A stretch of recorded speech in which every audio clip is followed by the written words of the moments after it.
This is my house. I pay for everything here. You don't earn a kobo. So don't ever move anything in this house without asking me first. Eric said it like he was reminding Stella to switch off a light. Not like he had just stripped his wife of the smallest right to breathe freely in her own home. Stella stood in the middle of the living room with one hand still resting on the back of the sofa. She had moved 3 feet closer to the window. That was all she had done. She had shifted a sofa, turned a side table, opened the curtains wider. A tiny, harmless effort to make the apartment feel warmer, softer, more alive. But Eric stood at the door with his office bag on one shoulder, scanning the room like an inspector who had found evidence of disobedience. "Did you hear me?" he asked. Stella opened her mouth. "Stella."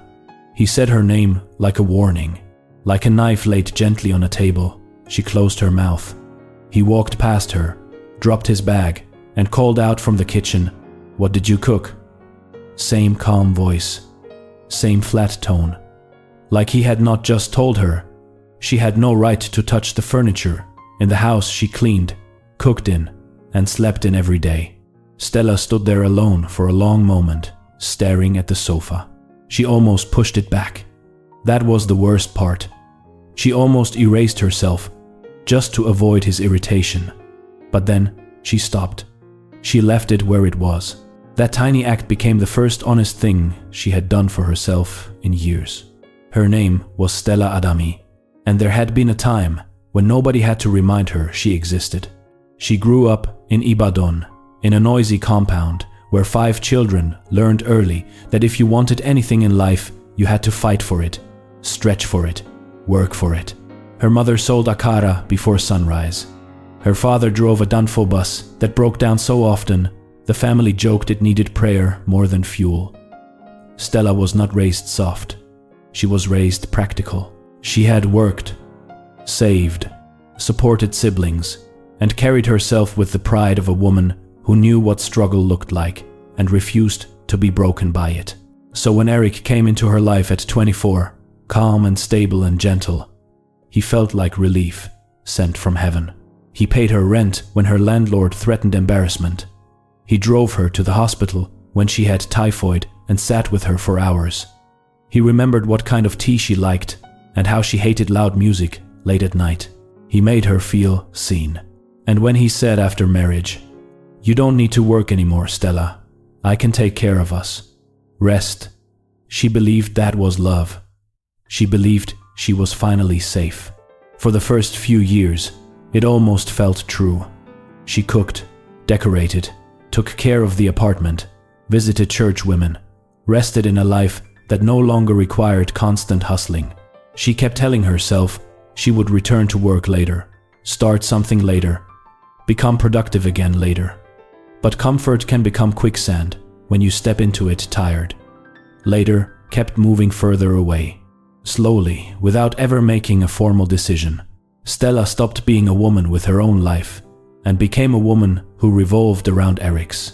At first, his control came dressed as stress. One Christmas, when she suggested spending the holiday with her family, he cut her off and said, "I'm the one paying for the tickets. We go where I decide." She told herself he was tired. At one dinner party, she made a small comment about politics, and Eric smiled across the table and said, "Sweetheart, stick to things you understand." A few people heard. A few went quiet. Stella laughed it off, because humiliation is easier to swallow when you still want to believe in the person serving it to you. Then the comments multiplied. Tiny, sharp, easy to dismiss one by one, but deadly in accumulation. She noticed he had started answering questions like orders, started correcting her in front of people, started talking over her, started reducing her opinions to background noise. By the 6th year of marriage, she was asking permission for things without even realizing it. Not because he had locked her in, but because financial dependence had done that work for him. If she wanted to visit her mother, she needed transport money. If her younger sister needed school fees, she had to ask. If she wanted to help anyone, buy anything, move anywhere, she needed him. That was how dependence worked. It did not always chain your hands. Sometimes it simply removed the floor under your feet and made someone else your only solid ground. The morning her younger sister called in tears because 20,000 naira in school fees had not been paid and her name had been struck from the register. Stella walked into the bedroom where Eric was knotting his tie and asked quietly for help. He did not even turn around. "If you want to solve your family's problems, get a job and earn your own money," he said. "Then spend it however you like." Stella stood very still. "It's just school fees," she said softly. Eric looked at her through the mirror. "Then let them figure it out. You are not my responsibility to extend." That sentence did not sound like the man she married. It sounded like someone who had been watching her shrink for years and had finally decided to say out loud what he thought of her. Something cracked in her that morning. Quietly, cleanly, permanently. After the sofa incident, Stella began to pay attention. Not to Eric. She had done too much of that already. She began watching herself. One evening from the balcony, she saw a young woman walking down the street with a laptop bag on one shoulder, earphones in, laughing into her phone while buying suya with money pulled from her own purse. Stella watched her and felt a sharp, unfamiliar envy. Not envy of beauty or youth. Envy of ownership, of movement, of that unbothered confidence that comes from knowing your next bus fare, your next meal, your next choice do not depend on someone else's mood. That was when Stella finally admitted the truth to herself. She was not safe, she was maintained. And those two things were not the same. Around the same time, she began noticing Eric's phone more carefully. Face down on tables, calls taken in bathrooms, messages answered outside, the faint smell of perfume that was not hers on one of his shirts. She did not confront him yet. She was not foolish enough to fight while standing empty-handed. Instead, she started learning. Her cousin Ngozi ran a small catering business. Stella called her and said, "I want to learn." Ngozi went silent for a second and then asked, "Stella, are you okay?" Stella answered, "Not yet, but I will be." That was enough.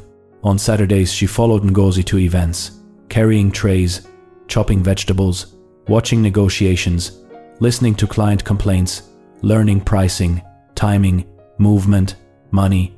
She was not in love with catering. That was not the point. The point was that she was doing something that belonged to her. Something outside Eric. Something that reminded her she was still capable of becoming useful to herself. Eric barely noticed. Or if he did not care. He had become emotionally absent anyway. Their marriage had turned into small instructions and long silences. "Where are my socks? I won't be home for dinner. What did you cook? Don't wait up." Then one night, a little after midnight, the truth lit up on his phone screen while he was in the bathroom. Stella did not mean to read it. Her eyes just fell on the message when the screen brightened. "Baby, when are you telling her?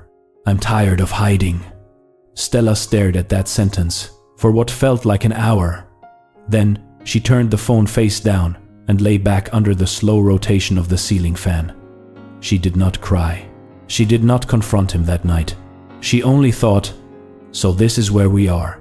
Then she made the most important decision of her adult life. She was going to leave. For the next 3 weeks, she prepared in silence.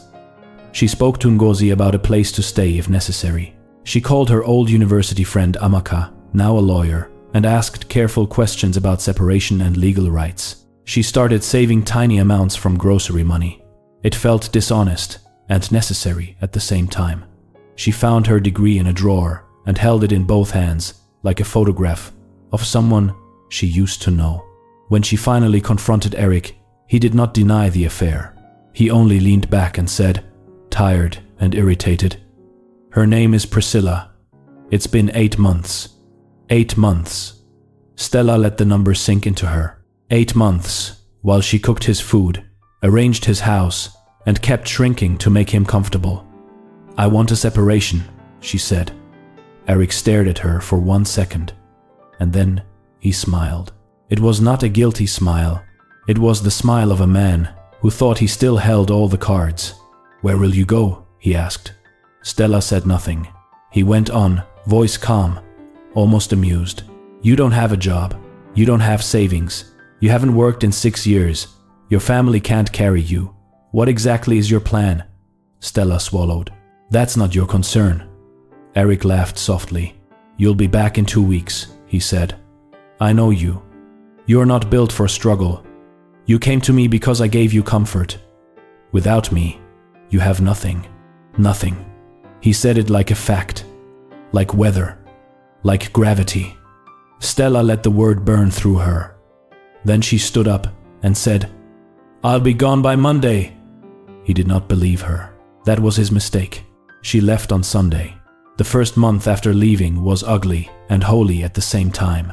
Ngozi's spare room was small, cramped, and marked by a water stain on the ceiling that Stella came to know like a second moon.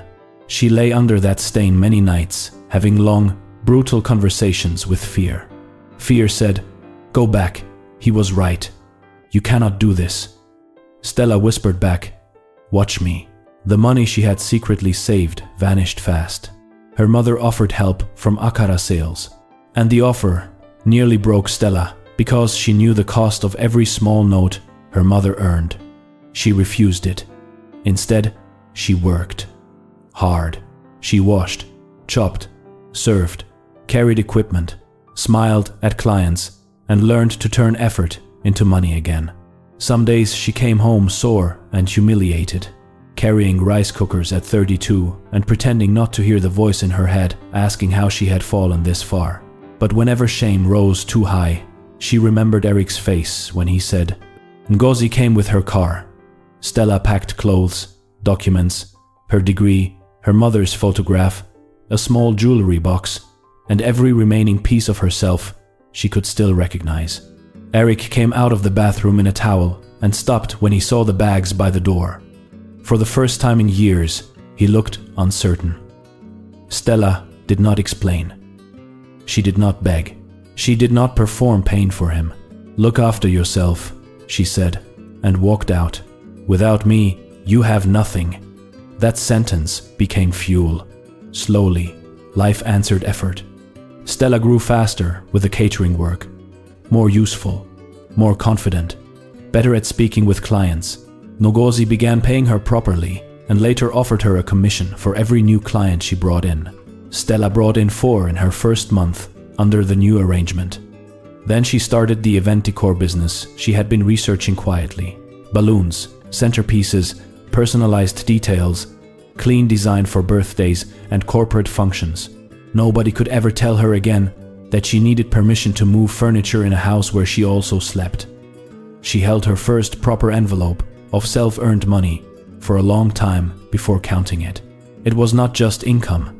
It was dignity restored. She built sample pieces late at night in Ngozi's kitchen after everyone was asleep. She opened an Instagram page, then a WhatsApp page. Her first order brought almost no profit, but it brought photographs, visibility, and 3 more inquiries, small, then steady, then real. At 6 months, she rented her own self-contained apartment. 1 room, a kitchenette, a bathroom with a window that let in good morning light. She bought a second-hand plastic table and 2 chairs. She hung her mother's photograph on the wall. Then she stood in the middle of that little room and felt like she was standing in a palace.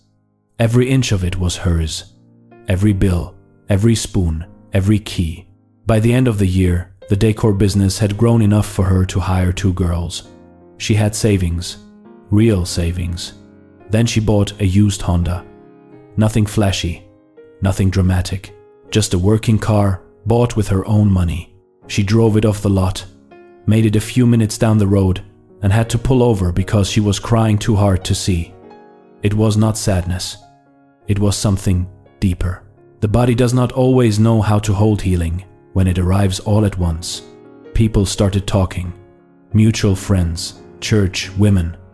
Those who had quietly expected Stella to crawl back to the marriage once the money ran out. News eventually reached Eric that Stella had not collapsed. In fact, She was thriving. That was when the calls began. At first he asked how she was, then whether they could talk, then whether they could talk properly. Stella let the calls sit. When she finally answered more than politely, it was because he said the one word he had denied her for years. "I'm sorry." They met at a small restaurant on neutral ground. Stella drove herself there in her Honda and arrived before him. Eric looked older, not shattered, but bent by the slow weight of consequences. He brought flowers, red ones, awkwardly held, like a man unsure if beauty still had power. He talked. Stella listened. Priscilla had left months earlier. The affair had collapsed under the same emptiness it was built on. He said he missed her. Not the wife who cooked and yielded, the woman underneath. He admitted the truth at last. "I knew what I was doing," he said quietly. "I knew I was using your dependence against you, and I am ashamed of it."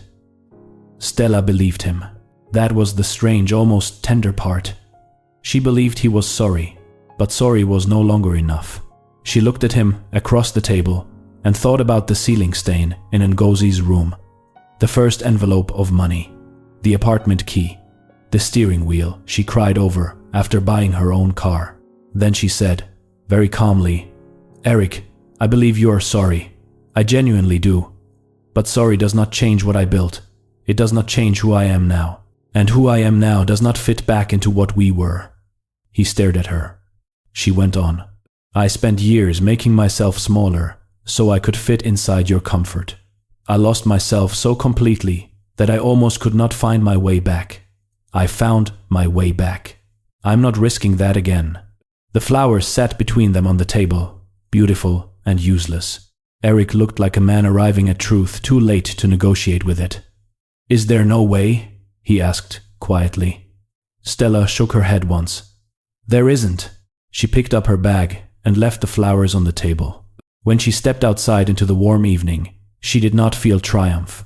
Triumph was too small, too noisy, too shallow for what had really happened.